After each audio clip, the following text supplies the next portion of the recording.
I was a newly single mum with my 4 kids living in regional Queensland, and one night I made a headpiece. I'd posted it on Instagram, and when I woke up the next morning I had an email from New York City from the team at Lady Gaga in Manhattan.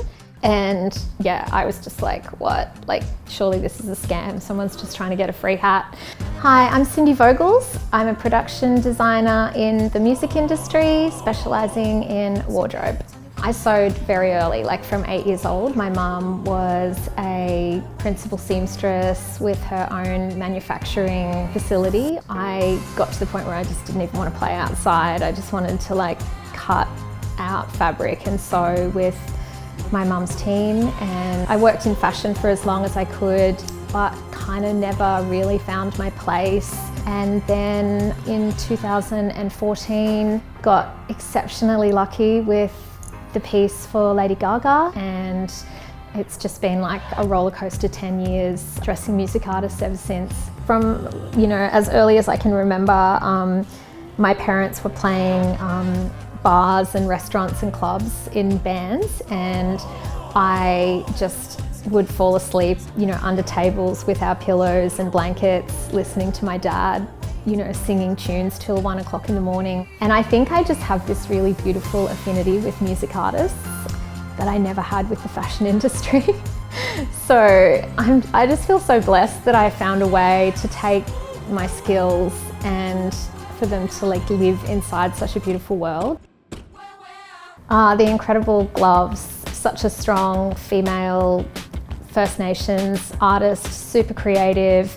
Her visuals are just a dream to be a part of, and that's her latest single, Stand Tall, that was created for the Australian Women in Music Awards. Dina Lynch, aka Jaguar Jonze, the very, very first time that we worked together for her Beijing Baby release, and that piece just represents enormous creative scope and trust. This one nearly makes me cry. So that's the incredible Emily Wurramara, and that's the very first time that she stepped onto the red carpet for the Arias. All of the silk in that gown was all bush dyed by her family on country.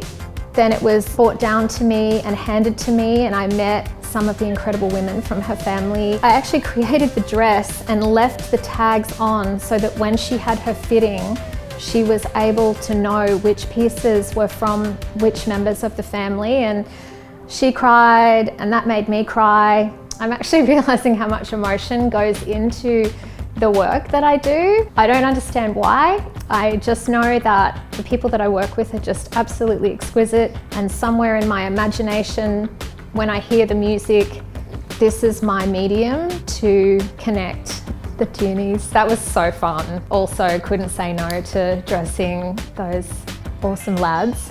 And it was super fun. Like, the fittings were fun, and the film clip was, I think it was a big one. It was huge. Those costumes got absolutely trashed.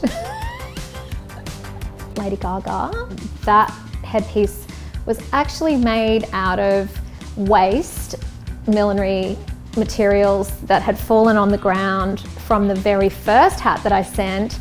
And rather than throwing them in a bin, I remember just like scooping them up and thinking that they looked like a crown. Then I just got some velvet and I started sewing it together, and I added the gorgeous silky duck feathers. It was kind of like an afterthought, like I'd already created this particular range and had it packed, and then I popped that one in last. And it ended up being the one out of all the headpieces that I was sending to Gaga in the lead up to the Cheek to Cheek tour that she did in 2014 with Tony Bennett. 6 months later, I wake up, my phone's blowing up. I've got a lot more followers on Instagram, and Lady Gaga has posted that photo and credited me and said thank you to Cindy Vogels in Australia for making my beautiful crown. This piece is quite unusual in that there are sometimes pieces that I make more like as like a meditation almost. I was listening to a lot of Tori Forsyth in the last 6 months. I absolutely love her music, and I'd found this fabric, and the fabric was like Tori needs to wear this fabric, you know, and so I basically designed this gown, and she hasn't seen this gown yet, but she knows that I have been stitching away at it. But I just wanted to share this dress because it feels so beautiful, and I love the evolution of it, and I can't wait for Tori to see it. Thank you so much for having me, Happy. I'm Cindy Vogels, and I'm celebrating the 10-year anniversary of my fashion label, Racy&Lucky. We dress the music. Thank you so much for having me. Oh my God. Got it. That's right.